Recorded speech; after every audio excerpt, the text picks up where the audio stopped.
सब तैयारियां हो चुकी हैं, चलो शुरू करते हैं।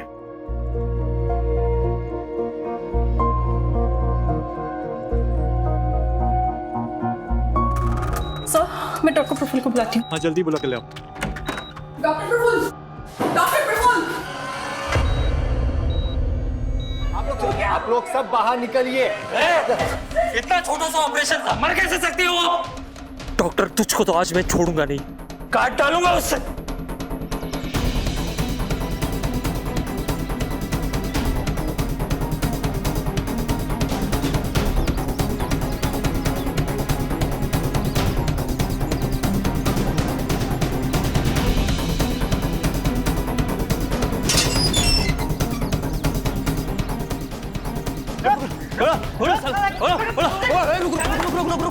अबे पागल है क्या? देख नहीं रहा किसका घर है? अंदर जाएंगे तो फंस जाएंगे। बुड्ढे की पहुंच बहुत ऊपर तक है। तो क्या हुआ? इतना डर क्यों रहे हैं? घुस के खींच लाते ना उसको। देख, तुझे जाना है तो जा, हम लोग रिस्क नहीं लेंगे। अरे यार, पैसे कैसे मिलेंगे? चल बाद में आते हैं। अरे रुक विजय, बाहर आ, नहीं तो दरवाजे तोड़ के अंदर आ जाएंगे।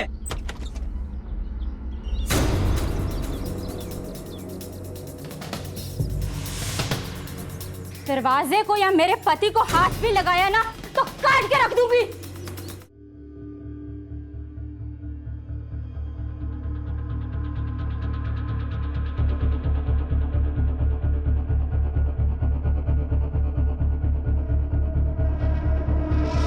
क्या हो रहा है यहाँ पर? शास्त्री जी, आपके दामाद विजय ने हम लोगों से लाखों रुपए लिए और अब वापस नहीं कर रहा है। हाँ बिल्कुल नहीं दे रहा है वो। और शांति रखिए, मैं विजय को लेके आता हूँ, लेकिन तब तक आप सब लोग शांति से खड़े रहेंगे, कोई हंगामा नहीं। माँ जी प्लीज बाबूजी को समझाइए ना, इस बार पैसे दे दे, मैं जल्दी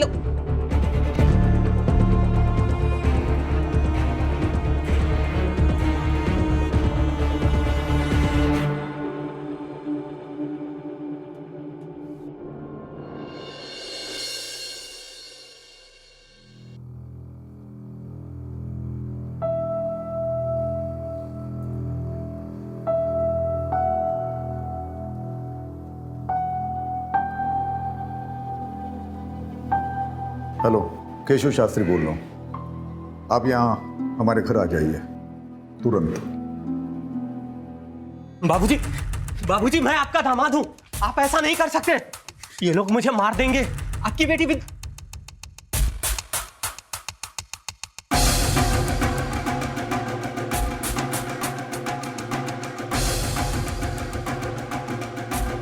सुन, मेरा दामाद होने के नाते तुझे एक शरीफ और जिम्मेदार इंसान होना चाहिए था, और तू एक नंबर का धूर्त और धोखेबाज आदमी है, जिसकी सजा तुझे मिलनी चाहिए।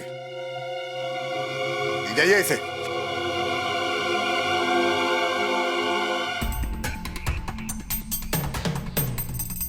मैं चाहता हूं कि आप सभी को न्याय मिले, और जिस किसी को भी मेरे दामाद विजय से प्रॉब्लम है, वो बिना कानून अपने हाथ में लिए पुलिस की मदद ले ले, वरना वो भी मेरी नजर में उतना ही गुनहगार होगा जितना कि विजय। बाबूजी, बाबूजी आपने ये सही नहीं किया। विद्या, अपने बाबूजी से ऐसे बात करते हैं? विद्या, सही क्या है गलत क्या है तुमसे सीखने की जरूरत नहीं है मुझे।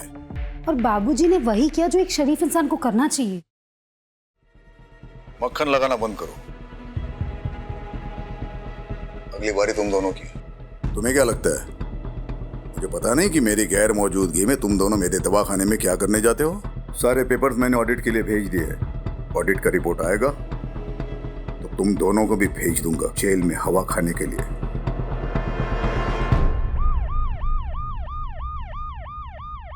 सर मैंने ही आपको कॉल किया था, प्लीज।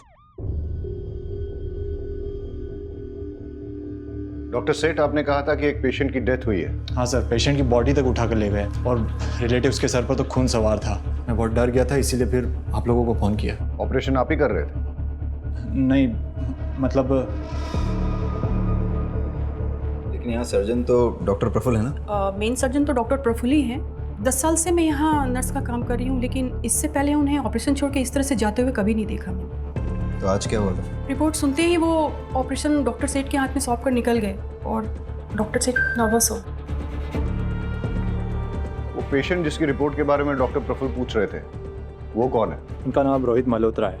डॉक्टर प्रफुल्ल ने मुझे उनका ब्लड टेस्ट करवाने के लिए दिया था। ब्लड टेस्ट की रिपोर्ट में उन्हें ब्रेन ट्यूमर निकला।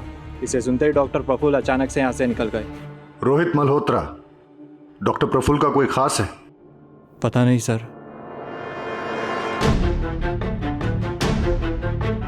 डॉक्टर प्रफुल्ल एक रैंडम आदमी रोहित मल्होत्रा, उसकी रिपोर्ट्स के बारे में जानने के बाद एक 5 साल की बच्ची को चलते हुए ऑपरेशन के बीच छोड़कर चले गए। पता करो ये रोहित मल्होत्रा कौन? रहीमी, डॉक्टर प्रफुल्ल के कॉल डिटेल्स निकालो और लोकेशन ट्रेस करने की कोशिश करो। और ये आदमी जो डॉक्टर प्रफुल्ल के पीछे भागा है, पता करो कौन है। Okay sir. Sir doctor Praful के लैंडलाइन फ़ोन के लास्ट डायल नंबर के मुताबिक उन्होंने न्यूरोलॉजिस्ट डॉक्टर मीनल शाह से कांटेक्ट किया था। जब हमने मीनल शाह से बात करने की कोशिश की, उन्होंने पेशेंट के बीच की कॉन्फिडेंशियलिटी का हवाला देकर हमसे बात करने से मना कर दी। रोहित मल्होत्रा की रिपोर्ट्स मिली? हॉस्पिटल के सारे कंप्यूटर्स चेक करो। पेशेंट रिकॉर्ड्स में कहीं ना कहीं जरूर कुछ मिलेगा। ये आप क्या कह रहे हैं? ऐसा पहले कभी नहीं हुआ। ऑपरेशन छोड़ के बीच में वो कभी नहीं गए। वो कल रात से गायब है। आपने उन्हें एक भी बार कॉल नहीं किया या उन्होंने भी आपको कांटेक्ट नहीं किया? क्योंकि ये नॉर्मल है सर। पिछले 2-3 महीने से वो काफी बिजी चल रहे थे और कई बार तो 2-3 दिन तक वो घर भी नहीं आते थे। हमारी तो फोन पर भी बात नहीं होती थी। डॉक्टर प्रफुल्ल किसी प्रॉब्लम में थे? कोई टेंशन, कोई स्ट्रेस? नहीं सर, ऐसी तो कोई बात नहीं थी। अच्छा, आप उनके किसी पेशेंट रोहित मल्होत्रा के बारे में कुछ जानती हैं? रोहित? नहीं सर। Hello sir.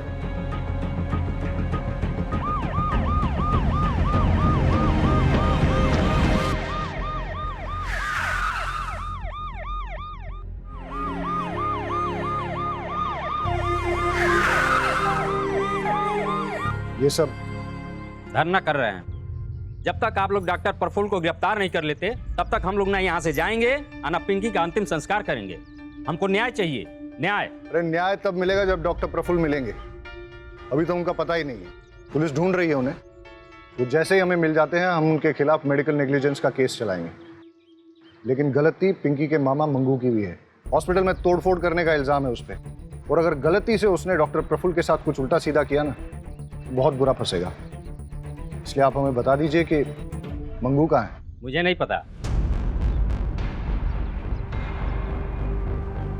देखिए, आप मेरी बात सुनिए और समझने की कोशिश कीजिए। हम उसकी बॉडी का पोस्टमार्टम करवाएंगे, जिससे कि डॉक्टर प्रफुल्ल के खिलाफ केस और स्ट्रांग हो जाए। पिंकी को न्याय ऐसे मिलेगा, इस तरह धरना देने से नहीं।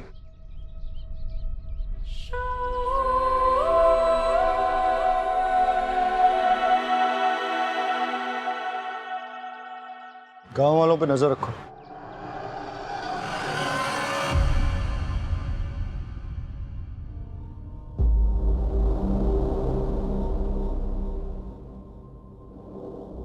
परेश जी शास्त्री जी। मैं घर जा रहा हूं, तू भी सब निपट के जल्दी घर जाना। कल सुबह की ट्रेन है, मेरी याद है ना?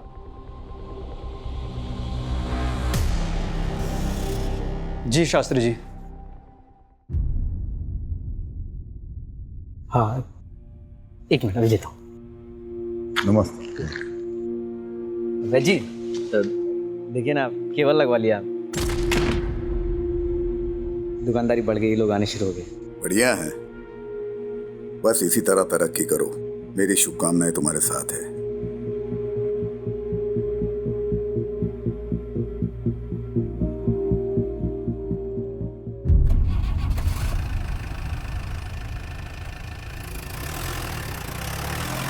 अरे चमन, शास्त्री जी को मक्खन लगानी बहुत आदत है तुझे?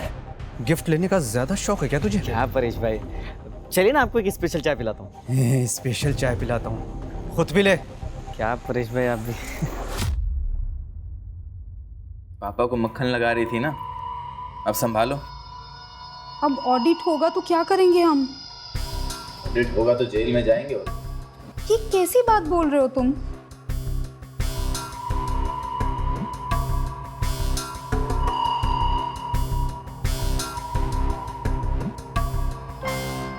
कुछ बोलोगे तुम?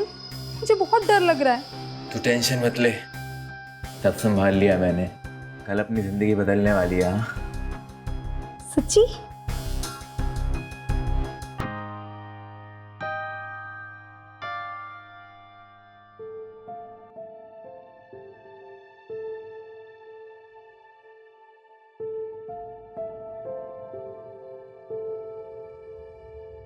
बाबूजी, आपसे कुछ बात करनी है। तुम्हें पता है ना, इस रूम में किसी को भी आने की इजाजत नहीं है। बाबूजी, आप प्लीज विजय को छुड़वा लीजिए, प्लीज।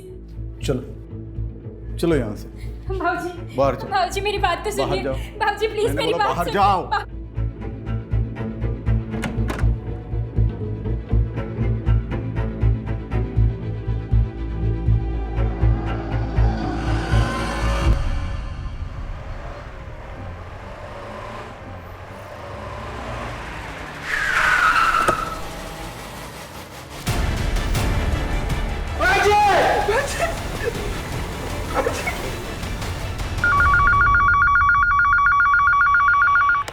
हेलो सर, एक कटा हुआ हाथ मिला यहाँ।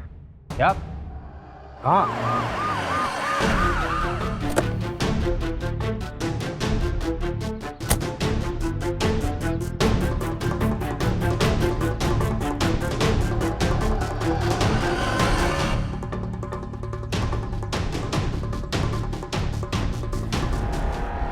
फॉरेंसिक को बुलाओ। जी सर। कट को देखकर ऐसा लग रहा है कि हाथ को किसी घरेलू हथियार से काटा गया है। सब नाखून उखाड़े गए, मतलब टॉर्चर। लगता नहीं है यहाँ कोई सीसीटीवी मिलेगा। इन लोगों से पूछताछ करो, देखो कुछ और इन्फॉर्मेशन मिलती है क्या। कब देखा ये? बहुत सारे चील कौवे उड़ रहे थे और आके देखा तो हमने पुलिस को फ़ोन लगाया। तुम लोगों ने कुछ ऐसा देखा जो बहुत अजीब हो? नहीं सर, किसी को आते जाते कुछ फेंकते हुए? नहीं सर। आसपास के सारे पुलिस स्टेशंस और हॉस्पिटल्स में पता करो कि किसी की कोई मिसिंग रिपोर्ट है क्या, या किसी ऐसे आदमी की इंफॉर्मेशन जिसका हाथ कटा हो या फिर हाथ इंजर्ड।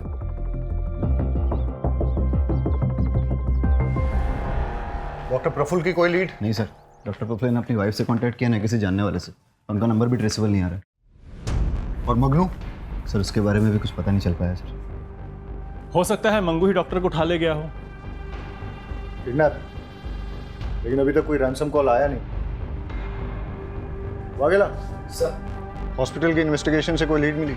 यस सर, 2 बातें निकल के सामने आई सर।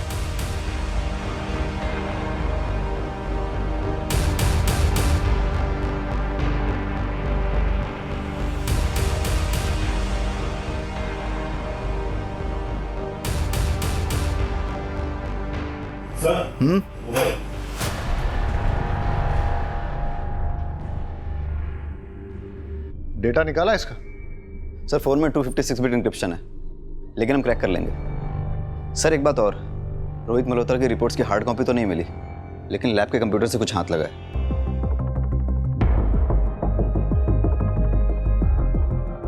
इसकी मुझे हार्ड कॉपी मिल सकती है? जी सर। सर रोहित मल्होत्रा के ब्लड टेस्ट की पेमेंट खुद डॉक्टर प्रफुल्ल ने की थी, वो भी अपने डेबिट कार्ड से। और सर रिपोर्ट्स में रोहित मल्होत्रा की पर्सनल डिटेल्स, उसका एड्रेस, उसका फ़ोन नंबर सारे फेक हैं। पेशेंट का नाम छुपाने के लिए इतनी मेहनत? सर हो सकता है रोहित डॉक्टर प्रफुल्ल का कोई करीबी हो, इसलिए उसकी रिपोर्ट के बारे में सुन के वो घबरा गया था। तो सर डॉक्टर प्रफुल्ल के मोबाइल में उसका नंबर सेव होना चाहिए। हो सकता है इस मोबाइल में सेव हो। लेकिन डॉक्टर प्रफुल्ल ने अभी तक अपनी वाइफ, दोस्तों या रिश्तेदारों को कांटेक्ट नहीं किया है, और उसकी वाइफ कह रही थी कि इससे पहले वो कभी भी ओटी से ऑपरेशन छोड़ के गए नहीं हैं। Very interesting. रोहित मल्होत्रा की एज 46 साल, डॉक्टर प्रफुल्ल की एज भी 46 साल, दोनों का ब्लड ग्रुप AB नेगेटिव, और ये डॉक्टर प्रफुल्ल के मोबाइल के लास्ट 3 डिजिट्स 436। रोहित मल्होत्रा के मोबाइल के आखिरी 3 डिजिट 643। इतना बड़ा कोइंसिडेंस नहीं हो सकता। डॉक्टर प्रफुल्ल और रोहित मल्होत्रा का डीएनए मैच करके देखो। अगर मैच नहीं होता है तो फिर रोहित मल्होत्रा को ढूंढना पड़ेगा। मैच हुआ तो डॉक्टर प्रफुल्ल ही रोहित मल्होत्रा है और उसे ब्रेन ट्यूमर है।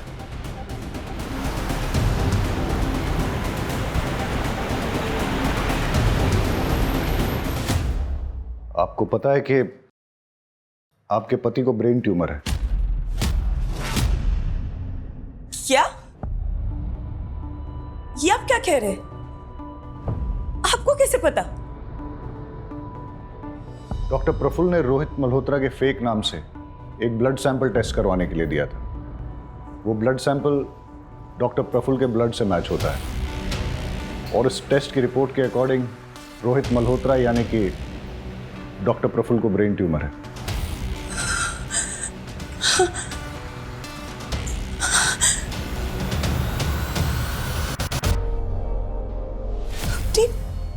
बीमारी तक मुझसे छुपाने लगे। पहले ऐसे नहीं थे, सब बताते थे मुझे, बहुत प्यार करते थे। पता नहीं क्या हो गया, क्यों? आप प्लीज उन्हें ढूंढिए, प्लीज। आप चाहे ना माने पर वो बुरे इंसान नहीं है। आप प्लीज उन्हें ढूंढ दीजिए, प्लीज प्लीज।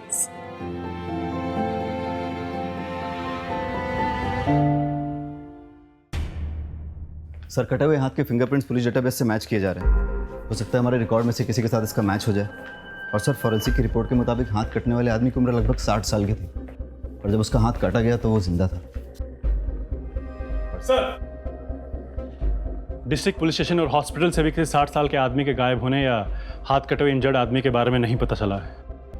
लेकिन कटे हुए हाथ पे जो अंगूठी मिली है उस पर एक ज्वेलर का मार्क है। हम पता लगाने की कोशिश कर रहे हैं कि वो कौन से ज्वेलर का है।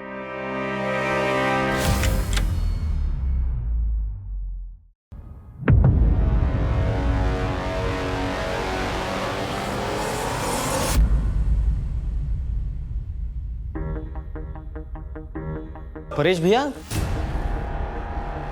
ये सब दवाखाना कैसे हो गया? तू निकल यहां से। मैंने तुझसे कहा ना, निकल यहां से। चल निकल यहां से।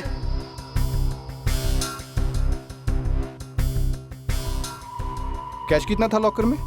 पता नहीं, बाबूजी कभी किसी को बताते नहीं थे, काफी सीक्रेटिव थे बाबूजी। लॉकर की चाबी वैद्य के अलावा और किसके पास थी? हम में से तो किसी के पास नहीं थी, सिर्फ पापा के पास थी। उन्होंने परेश को दी हो तो पता नहीं। परेश पर बहुत भरोसा था उनको, उसी को मालूम होगा क्या हुआ, कैसे हुआ। आप नीचे, आप नीचे।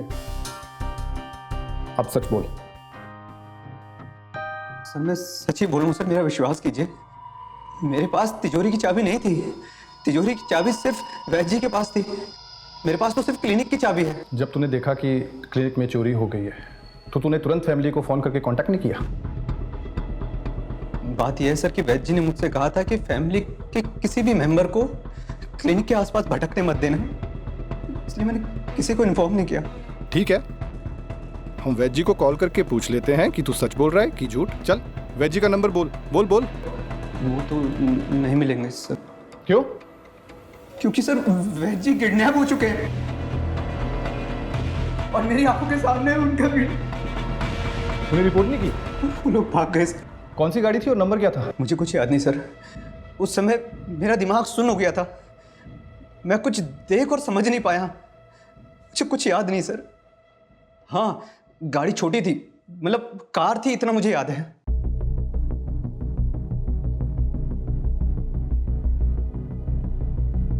शास्त्री जी कहाँ हैं? कॉन्फ्रेंस के लिए गए हैं इगतपुरी। अच्छा, अगर मैं कहूं कि वो वहां पे पहुंचे ही नहीं है। 2 दिन हो गए आपके पापा को घर से गए हुए, लेकिन आपने एक बार भी उनको कांटेक्ट करने की कोशिश नहीं की। आपको ये भी मालूम नहीं है कि वो वहाँ पहुँचे भी हैं कि पहुँचे ही नहीं है। कैसी फैमिली है आपकी? फिंगरप्रिंट्स हमारे डेटाबेस में किसी के साथ मैच हुए? नहीं सर, उस आदमी का कोई क्रिमिनल रिकॉर्ड नहीं है। Yes doctor. देखिए, हाथ जब हमने बरामद किया तब उसे कटे हुए 48 घंटे हो चुके थे। पहले सारी उंगलियों के नाखून उखाड़े गए, मतलब टॉर्चर। फिर हाथ काटा गया। हाथ काटते वक्त विक्टिम जिंदा था, लेकिन इस तरह हाथ काटने के बाद अगर ब्लीडिंग को ना रोका जाए तो अब तक शायद विक्टिम जिंदा ना बचा हो। गमछे में जो खून मिला है वो कटे हुए हाथ का ही है, लेकिन उस गमछे में जो एक बाल मिला है वो किसी और का, क्योंकि बाल का डीएनए खून से मैच नहीं हो रहा। और वो अंगूठी? उंगली में अंगूठी का कोई ऐसा निशान नहीं है जैसा कि अंगूठी पहनने वाले की उंगलियों में होता है, जिसका मतलब है कि हाथ कटने के बाद अंगूठी पहनाई गई हो। क्यों कोई किसी का हाथ काटकर उसमें अंगूठी पहनाकर फिर हाथ को फेंक देगा? क्या वजह हो सकती है? हो सकता है हमें कोई क्लू देने की कोशिश कर रहा हो, या क्रिमिनल हमें मिसलीड कर रहा है। यानी कि क्रिमिनल या तो निहायत ही बेवकूफ़ है या फिर बहुत ही डेयरिंग, जो हमें चैलेंज करने की कोशिश कर रहा है। लेकिन सर, पुलिस को कोई चैलेंज क्यों करेगा? होते हैं कुछ साइको ऐसे।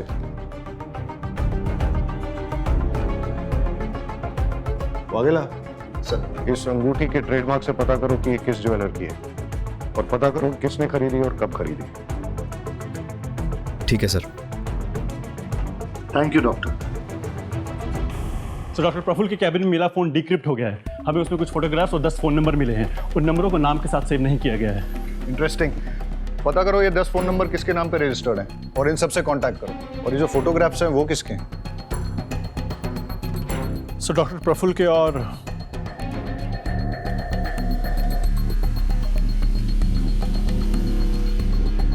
भी इंटरेस्टिंग। सर ज्वेलर का पता लग गया है। हमने पूछताछ की तो उसने बताया कि सीमा कपाड़िया नाम की औरत ने उस अंगूठी को खरीदा था। इस अंगूठी को पहचानती हैं आप? हाँ, बिल्कुल। मैंने ही तो खरीदी थी ये बहुत टाइम पहले, लेकिन काफ़ी टाइम से ये मुझे मिल नहीं रही। आप लोगों को कहाँ से मिली है? डॉक्टर प्रफुल्ल पारिक को जानती हैं? नहीं तो मैं किसी डॉक्टर प्रफुल्ल को नहीं जानती। लेकिन ये फोटोज तो कुछ और ही बोल रही हैं।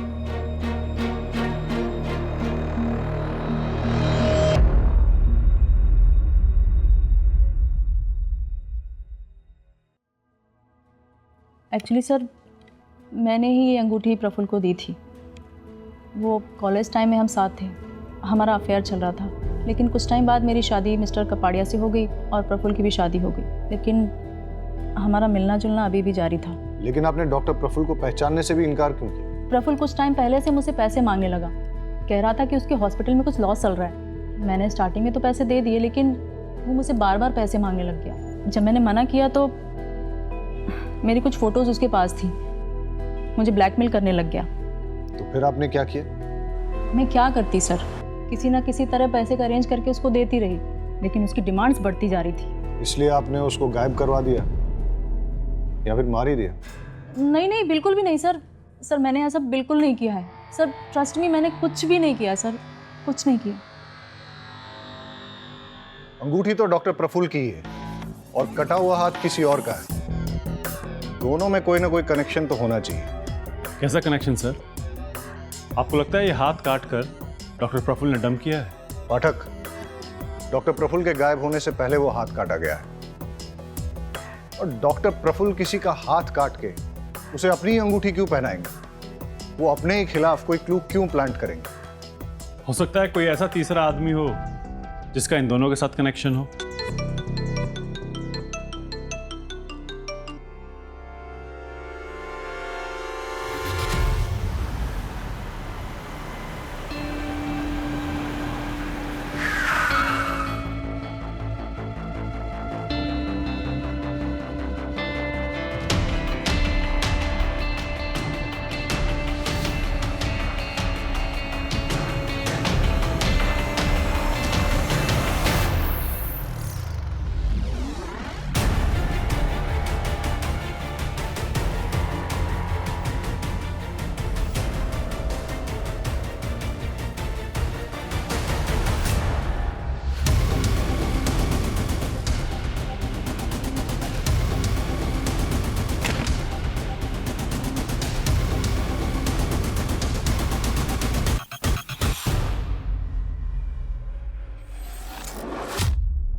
लगाना बंद कर। ये बता डॉक्टर प्रफुल्ल कहाँ है?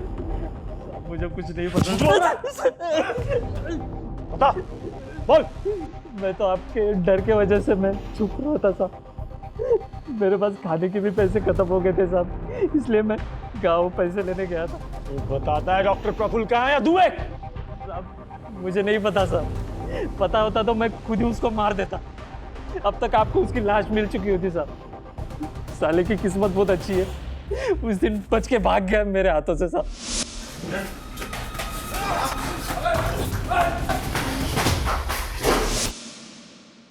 झूठ बोल रहा है तू, क्योंकि जितनी चोट डॉक्टर प्रफुल्ल को लगी थी उस हिसाब से वो ज्यादा दूर तक भाग नहीं सकते थे। पक्का तेरे ही हाथ लगे होंगे।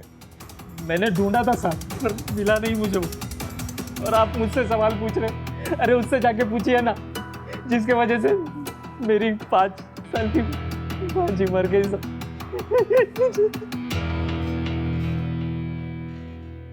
देख, उसकी वजह से उस डॉक्टर पर मेडिकल नेग्लिजेंस का केस बनता है, और ये बात पोस्टमार्टम रिपोर्ट से साफ हो जाती है कि पिंकी की मौत डॉक्टर की लापरवाही की वजह से ही हुई थी। लेकिन तू इससे ये मत समझना कि डॉक्टर के गायब होने के केस से तू भरी हो जाएगा। डॉक्टर के साथ मारपीट और हॉस्पिटल में तोड़फोड़ करने के चार्ज में अंदर करो इसे। छोड़ो, चल।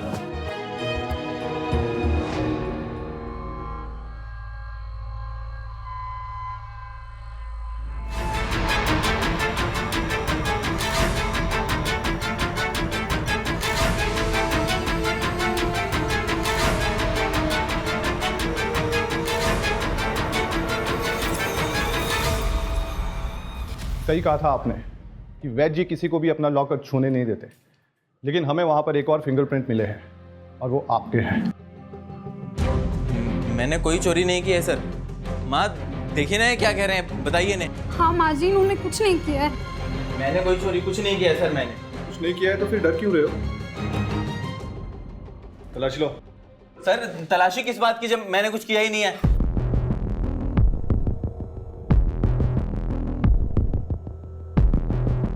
सर आपको जरूर कोई गलतफहमी हुई है, आप मेरी बात समझने की कोशिश कीजिए। मैं आपको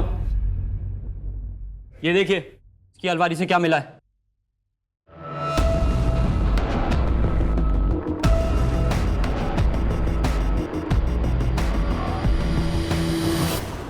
सर, जो 10 फ़ोन नंबर प्रफुल्ल के सीक्रेट फ़ोन से मिले थे उन सब से कांटेक्ट किया। ज़्यादातर लोग बात नहीं करना चाहते, लेकिन जो सबसे फ्रीक्वेंट कॉलर मेहता है वो मिलने को तैयार है, उसे बुलाया है। चलो देखते हैं मेहता क्या कहता है। एक नंबर का फ्रॉड है सर। इलाज के नाम पर लाखों का चूना लगा दिया। पहले बोला कि मिरेकल, फिर जब कोई फायदा नहीं हुआ तो बोला कि एक्सपेरिमेंटल था। एक्सपेरिमेंटल? जरा खुल के बताइए, कौन सा, किस बीमारी का इलाज? सर मैं इम्पोर्टेंट हूं, नामर्दानगी का इलाज करा रहा था। सर मेहता और बाकी 9 लोग जिनके नंबर उस फोन में से मिले थे उनका कच्चा चिट्ठा निकालते हैं। हो सकता है इनमें से किसी ने डॉक्टर प्रफुल्ल से बदला लेना चाहा हो सकता है कि तुम्हारी थ्योरी सही हो, लेकिन ये एक इलीगल ट्रायल है, इसलिए सारे ट्रांजैक्शंस कैश में होंगे और सारी डीलिंग सीक्रेट होंगी। सर मेरे वाली बात प्रफुल्ल और इन 10 लोगों के अलावा भी तो किसी को पता हो सकती है। हाँ, पर किसको?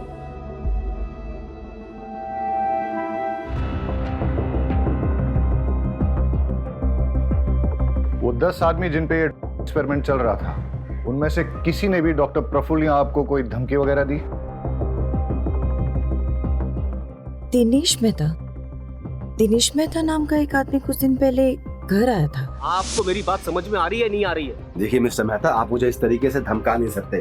आपने कंसेंट लेटर साइन किया है, ये बात आप भूलिए मत मिस्टर मेहता। फिर आप भी मत भूलिए कि इलीगल कामों में कंसेंट लेटर नहीं चलता। अब आपकी गर्दन मेरे हाथों में, मुझे मेरा पैसा वापस करिए वरना अंजाम भुगतने के लिए तैयार हो जाओ। प्रफुल्ल ने क्या कुछ नहीं किया पैसे कमाने के लिए, पर क्या मिला इस पैसे से? सब बर्बाद कर दिया, कुछ नहीं बचा है। डॉक्टर प्रफुल्ल ने आपके नाम पे 5 करोड़ की इंश्योरेंस पॉलिसी ली है। आप कहना क्या चाहते हैं? कुछ नहीं, मैं सिर्फ इतना याद दिला रहा हूँ कि उनके जाने के बाद भी आपको पैसों की तंगी नहीं होगी। 5 करोड़ रुपए बहुत होते हैं। आप मुझ पे शक कर रहे हैं? जब तक हमें किसी के खिलाफ कोई ठोस सबूत नहीं मिल जाते तब तक हमारे लिए सब सस्पेक्ट है।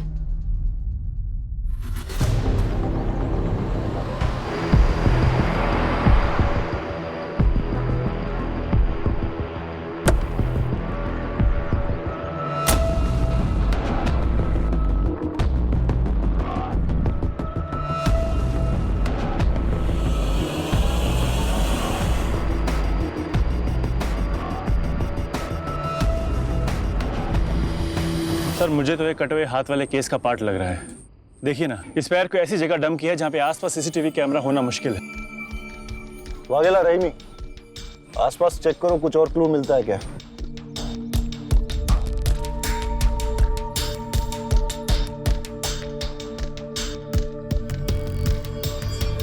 पैर को काटने से पहले टॉर्चर किया गया है, लेकिन इस बार डिफरेंस सिर्फ इतना है कि पैर को किसी प्रोफेशनल तरीके से काटा गया है, जैसे कि किसी सर्जिकल इंस्ट्रूमेंट से।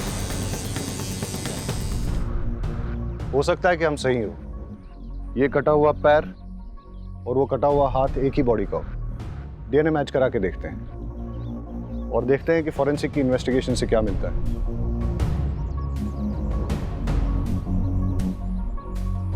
लगता है एक स्टेट वाइड अलर्ट जारी करवाना पड़ेगा किसी 60 साल के आदमी की मिसिंग के लिए। सर खंबात पुलिस स्टेशन से एक अलर्ट आया है सर, वहाँ की पुलिस एक 60 साल के मिसिंग आदमी को ढूंढ रही है। उन्हें एक 60 साल के आदमी का कटा हुआ हाथ और पैर भी मिला है। कौन कांटेक्ट करो? Okay sir. आप हमें केशव शास्त्री का डीएनए सैंपल भेज दीजिए, हम कटे हुए हाथ और पैर के डीएनए से मैच करके देखते हैं और आपको अपडेट करते हैं।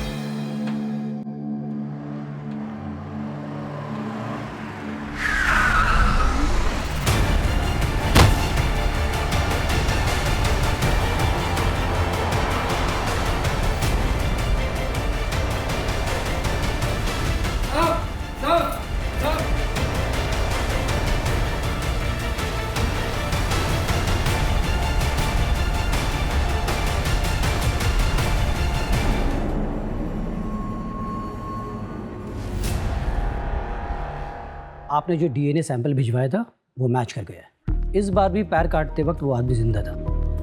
काटने के लिए बोन सॉ यूज़ किया गया और एकदम बारीकी से काटा गया जैसा कि कोई सर्जन काटता है, और पैर के अंदर कट लगाकर ये ठूस दिया गया था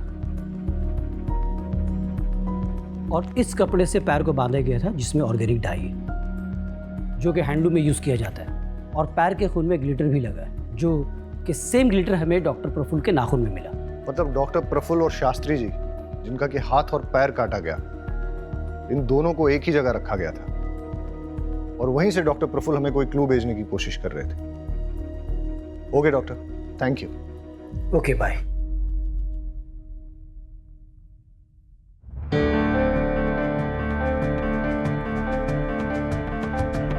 ये बीड्स, हैंडलूम और इस कपड़े में जो ऑर्गेनिक डाई लगी है, ऐसा काम तो आसपास के एरिया में एक ही गांव में होता है। मतलब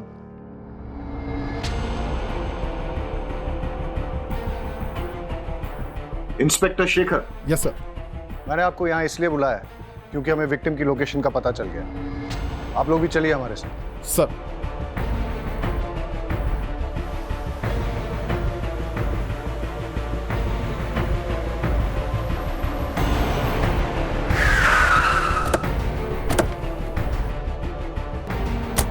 साहब हमारे गांव में काम चलता था लेकिन कोविड की वजह से बंद हो गया।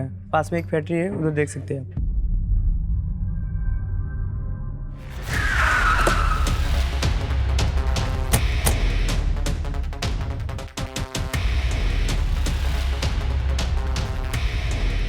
शास्त्री भाई ये मर जाएगा, अबे छोड़। चल हम निकलते हैं। नहीं हा? नहीं नहीं छोड़ उसको।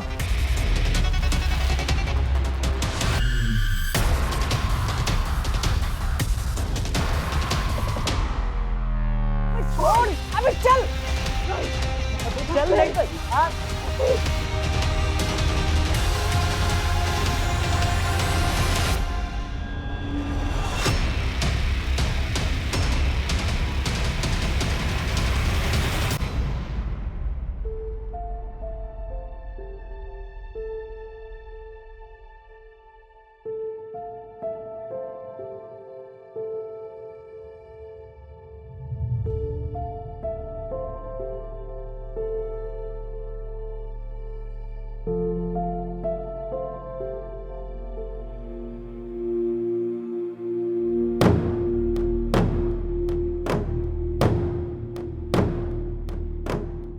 यही वो किताब है ना जिसके पीछे तुम लोग पढ़े थे। इस किताब में आयुर्वेदिक सीक्रेट्स हैं जिससे कि शास्त्री जी इलाज किया करते थे। तुम लोगों को क्या लगा तुम इस किताब को हासिल करके शास्त्री जी जैसे अमीर बन जाओगे? सर, प्लान छोटा नहीं था। एक बुक को पढ़कर हम लोगों को दवाइयाँ बनानी थी, फिर उसे बड़े बड़े कंपनीज में बेचना था। प्लान मस्त था, लेकिन साहब गुस्से में आकर सब गड़बड़ कर दिया चमन भाई। अबे ये क्या किया तूने? पागल हो गया क्या तू? कुछ पता ही नहीं रहा है। चल पास का हॉस्पिटल से डॉक्टर बुला के लाते हैं। डॉक्टर तुझको तो आज मैं छोड़ूंगा नहीं।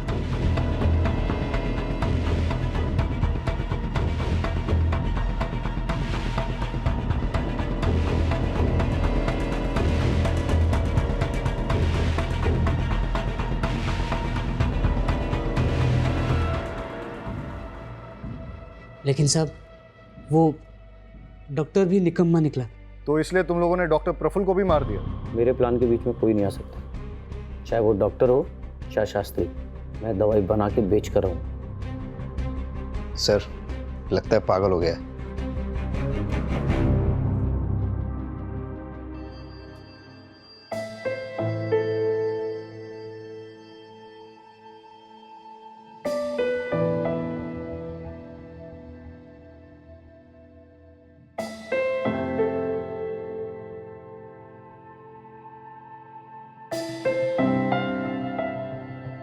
चमन पहले से ही साइको था, लेकिन किसी को इसके बारे में पता नहीं था क्योंकि सबके सामने वो हंसमुख बना रहता था।